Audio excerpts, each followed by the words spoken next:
Wamama mwa na wazeje. Mimi nimetoka hapa jirani. Wale wanabusia vizuri. Na nimekuja hapa kwa sababu nasikia njaa. Nilisikia hapa Bungoma mko na chakula, hamuna shida, mafuta bei iko chini, nyumba hata amlipi landlord. Hiyo ni ukweli? Mnasikia njaa vile sisi tunasikia njaa? Maisha imekuwa ngumu vile maisha ya Busia imekuwa ngumu. Watoto wameenda shule wote kwa sababu mna karo ya shule. Kwa hivyo nimekuja kulia na nyinyi kwa sababu tuko na mtetezi wa wanyonge, tuko na mtu ambaye anaweza kutukombolea nchi.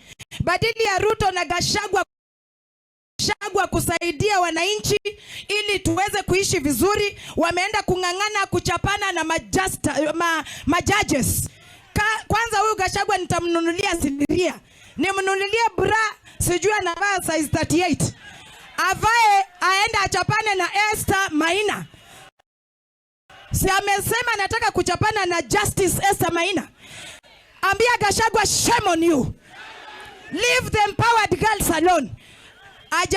Ajaribu huko Busia atashangaa. Atakimbia mpaka atashangaa. Tunataka watu wa kutetea wananchi, sio kwenda kudiscourage. The judges are doing their job. Mimi nasema wawachwe wafanye kazi yao. Otherwise hapa mimi ni jirani nitakuwa nakuja tu. Mtakuwa mnakumbuka hii sura. Aya baherere mno. Asante sana. Tunataka tubakie Busia tu. Mheshimiwa, kuna mtu anaitisha namba yako hapo. Wasemwenya khora mriende. Wewe punguza makali, urudisha makucha ndani. Mheshimiwa Rafael Wanjala. Aya, esani yego miaka Bwana Yesu asifiwe. Asifiwe. Nataka kuona salamu za Raila, mkono juu, kila mtu mkono Raila.